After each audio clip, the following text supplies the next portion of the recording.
The last years of the North Fork Ditch. Hello, I'm Kevin Knaus, a local historian who studies the Gold Rush era waterworks projects up in this area.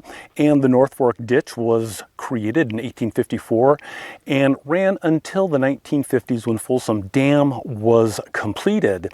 And when I was in the California State Library, I came across a journal by Lauren K. Jordan, who was the general manager of the North Fork Ditch Company for the years 1946 and 1947.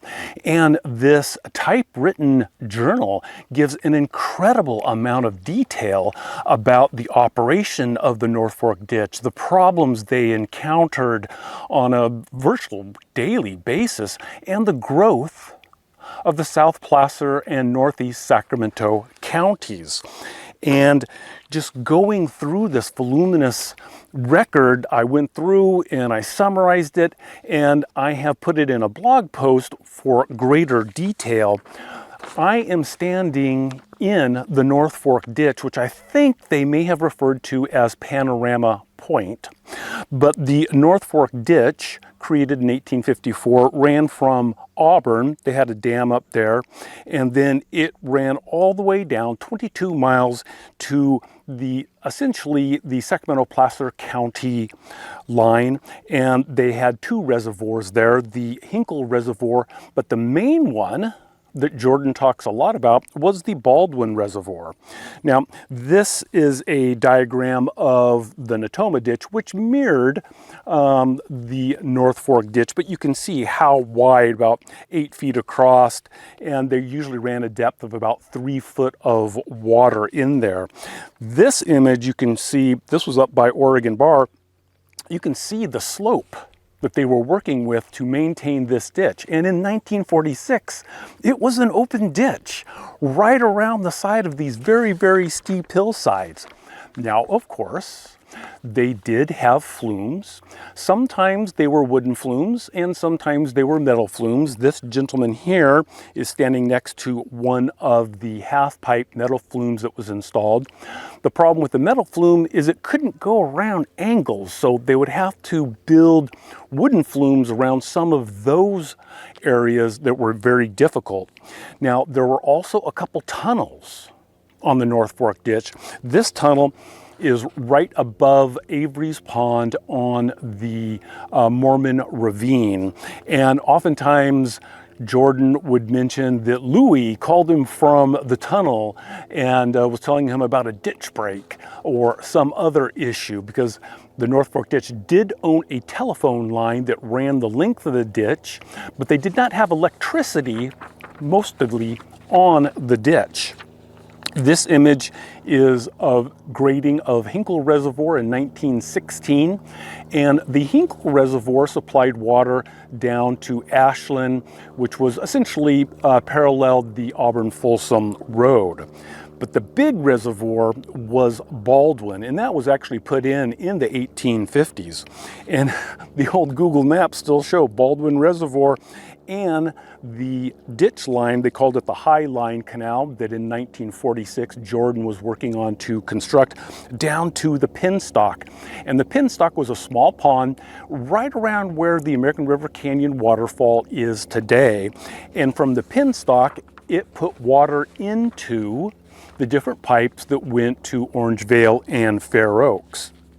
Now, the main dam on the North Fork Ditch was refurbished, reconstructed at the site of the Birdsall Dam, and that happened in 1899. Here's a picture of the gentleman working to strengthen that dam, and then this is a picture of what the dam looked like with the head gates there to the left.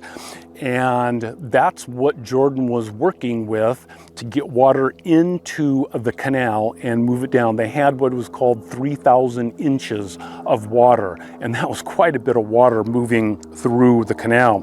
In 1947, it was a dry year and the river was not flowing, and Jordan instructed his men at the dam to close off the fish ladder and put sandbags across the top of the dam to try and push push more water into the canal. Now, it all went down to Baldwin Reservoir. This is an image from 1952. So the old Hinkle Reservoir had been wiped out by the right wing dam of Folsom, and the Army Corps had built the new Hinkle Reservoir, but Baldwin Reservoir was still in operations. And you can see the blue line is the Highline Canal that went down to that penstock pond, and then the pipes went out to the different wholesalers. And here is an image, and I believe this is right around the 1930s by the look of the cars, and this is a 20-inch line that went to the Orangevale colony. Now, Jordan had a daughter that would have been 12 in 1930, so it's possibly that young girl is Jordan's daughter, Nina, and that may be Loring K. Jordan, but I don't have, a contemporary photo of him to compare that with. There was also issues that were cropping up in 1946 and 47 of contamination, and specifically E. coli contamination. The California State Health Board was sending notices to Jordan and also the Sacramento County that they had found E. coli in the water, and there were a lot of wood stave pipes throughout the system. And wood stave, it was just wood, kind of beveled edges, and then it had a wire wrapped around it to kind of hold it together. And of course, that could harbor different types of bacteria. But what the big thing was for the North Fork ditch that Jordan was constantly wrestling with were the breaks. Just like right around here, you can see how easily this area would give out. And it was commonplace several times a year for the ditch to just give out for one reason or another.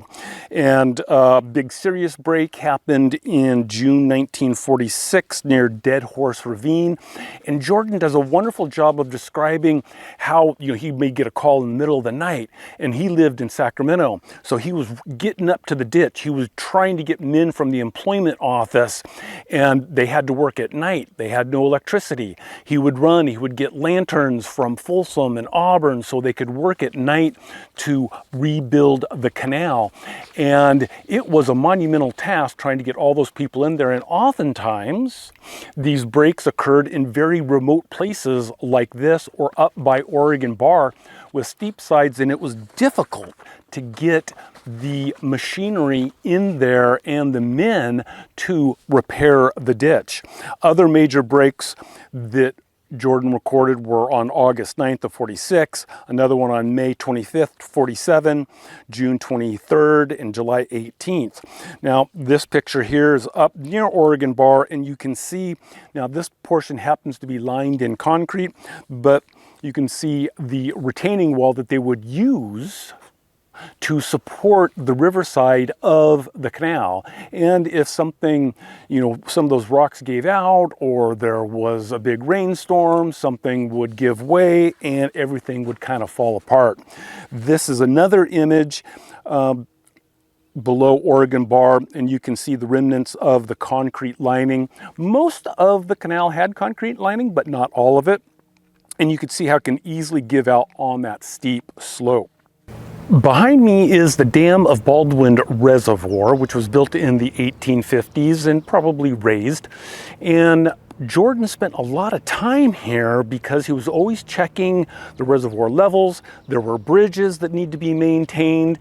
And from this reservoir, the water went into the Highline Canal and down to the penstocks and then out to the different wholesalers and over to Cardwell Colony. And in 1946, I believe it was, Jordan notes that he was alerted by the Sacramento County Public Works Department that they were going to be widening and lowering Greenback as it approached Gold Creek and what today we know as American River Canyon Drive. And he knew that once they lowered that grade, they were going to hit the pipe. of the North Fork ditch that ran over to Fair Oaks. So that was one of the things he was going to have to deal with as his position of general manager of the North Fork ditch. Now, Jordan graduated from Yale University. He studied engineering, became a civil engineer, focusing on water hydraulics. He came to California in 1920 and worked at a couple different irrigation districts, and then started employment with the North Fork ditch as the general manager in 1928. Now, the North Fork ditch was owned by the C.W. Clark Company, and they really didn't want the ditch. It was kind of a money loser for them. They just kind of wanted to get rid of it. But Jordan was also kind of the point person for a lot of property the C.W. Clark Company had in this area down in Fair Oaks and down in the Delta. And so he was always checking on land down in those areas and making sales. He did note that he sold 15 acres in Fair Oaks of the Clark Company land to the Fair Oaks Flying Club. So I assume that became Phoenix Field.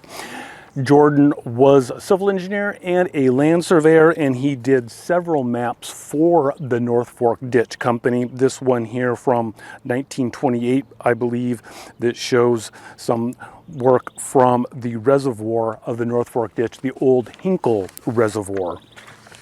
Maintenance was always a big issue, and while Jordan always worked on the big line breaks of the ditch, you know, some of the other employees, such as Superintendent Woods, was always running around fixing leaks, especially in that wood stave pipe in the Cardwell colony and San Juanita colonies. But other issues that were always cropping up was the bridge falling into the canal at the Dickinson Ranch. There was a dead cow at one point in the Rose Springs ditch. There were small landslides that were happening. Sometimes water would just overflow from this reservoir or others, and it would flood people's property. The road grader did hit a wood stave pipe in the San Juanita colony, and that disrupted service. They had to get that fixed. The penstock pipes, they were old, and they would frequently blow out, and they were always trying to fix that. And of course, pipe back then had different diameters, so you just didn't run down to the plumbing house and get a band to fix it. There was holes in the North Fork Ditch Dam up on the North Fork of the American River that were revealed in 1947 when that low water it was not very much water was going over the lip of the dam, and Jordan could see that some of the rocks had come out. That needed to be replaced. There were old water wheels at the Cali Ranch, which was around Rattlesnake Bar, and they were inoperable and had to be pulled out. Cattle trucks were breaking cattle was a real problem. They were always getting into some of the reservoirs, knocking down the fences, and they had to admonish the owners, Mrs. Hinkle being one of them, to corral their cattle. And of course, there was the occasional car that would go into the ditch, like this one from 1938. Now, Jordan also filed the rate increases with the Public Utility Company of California, the Public Utilities Commission, I apologize. And this is a cover sheet for one of those rate increases. And it shows Fair Oaks Irrigation District, 835 inches of water. Again, 835 times 9, 1 inch equaled about 9 gallons of water. And so you could see that the wholesalers, Fair Oaks, Citrus Heights, Orangevale, and Carmichael, were sucking up over 2/3 of the water going into the ditch, the head gates at the dam. And in the retail side, they had water going to the Ashland colony from the Hinkle Reservoir, Cardwell Colony, Rose Spring, which is Granite Bay, San Juanita, and they mentioned the length of the main canal, pipelines, 15 miles of it, and 2 regulating reservoirs. And he valued the company at $750,000. Now, this map was made in 1952. It was actually kind of nice that Folsom Dam was coming online, because that gave some stability to the North Fork Ditch. They could see an end, because the main canal was just, as I'd mentioned, Jordan and all the men were always repairing breaks that would take the line off, and it was quite a bit of work. But this map shows the retail service area in the Granite Bay area, and they have the Orangevale Water Company, and down into Fair Oaks. So a fairly large area that they were wholesaling and retailing water to. They weren't selling any water north of Miners Ravine. Jordan kept a fairly small crew of men. Some of them lived on the ditch. They were ditch tenders. This particular picture appears to be from right around 1900. Some of the men that worked on the refurbishment of the North Fork Ditch Dam, but there's 31 individuals there, but you can see how wide the main canal was, and that was a lot of water, and it caused erosion. He also used some prison labor from a county road camp that was off of Baldwin Dam Road, just south of Oak Avenue, but he wasn't real impressed with that labor, and they couldn't come up into the Placer County area. Jordan, through his writings, we see this is after World War II, but we still have, kind of a war footing. There were rations, but he noted that he was able to get a ration check for 298 pounds of sugar for one of the winter camps for the men. Some of his employees, he had some issues. Shorty, they called one individual Shorty, and sometimes they didn't know if Shorty was sick or if he was just out on a drunk. The pay was relatively low, about $1 per hour, and some of the individuals grumbled about that. One employee went to work for PG&E with higher wages.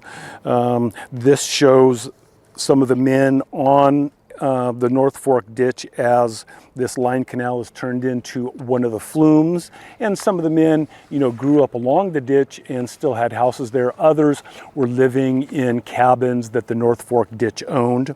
This particular image of the ditch tender with the depthing rod is that's great, because that's what Jordan was doing most of the time during the summer months. He was looking at the water levels constantly at the head gates, in the middle of the canal, over here at Baldwin. At one point, the employee Gonzalez got the water level too high, and Jordan kind of said, no, you got to bring it down. We can't have the water that high. The state says we can't, because it was a dam. It wasn't reinforced. It was just earthen. So he had to keep the water below a certain mark in the Baldwin reservoir, but he needed to keep that water flowing. And of course, the wholesalers and all the retailers were using the most water during the summer months. And of course, that 1947 was dry, and he actually was able to buy some water from the North Fork debris dam, Lake Clementine, up above. They allowed about several acre feet of water to be released downstream, and he paid $1 per acre foot for that. In some of the maintenance logs that Jordan talks about, they had to expand the canal to get more water through it to supply everyone. And he talks about, using the little dynamite, the little sticks. He called it shooting off rock, for like some of this granite here, so that they could enlarge the canal, sometimes by over a foot in width.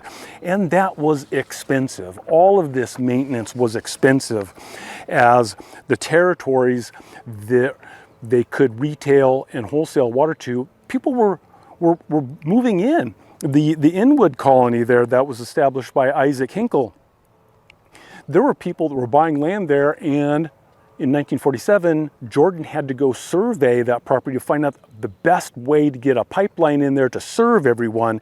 And he also mentions that when they were putting in the pipeline, they busted through the old railroad grade of the Sacramento, Placer, and Nevada Railroad that ran between 1861 and 1863, I believe. So that was still there.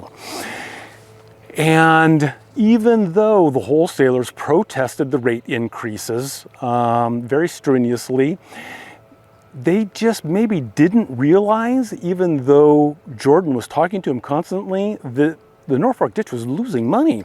In this one analysis of a 10-year period by Stone and Youngberg, from 1948 back to 1939, the ditch had lost $20,000. It was not a money-making proposition, and they were evaluating the ditch at $385,000, so quite a bit lower than what Jordan had estimated.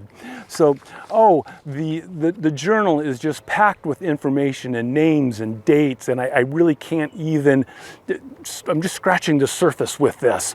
Out of all the people in the Cardwell colony and the people that Jordan worked with and had to collect money from, I have a lot of that in this blog post with more of the details. And if you want a copy of the full journal, you know, I have that in a Microsoft Office Word document. But it was just fascinating to read through those 2 years to see how the North Fork ditch was operating, limping along sometimes, before Folsom Dam came along and made the ditch obsolete and really started to provide a good, secure water system where the wholesalers in Orangevale and Fair Oaks didn't have to be called by Miss Josephine Link and said, you need to keep your water down because we have a bad break and we only got 36 hours of water. So if you have any questions or comments, you may leave those down below and I will do my best to answer them. Otherwise, for history out here I'm Kevin Knaus.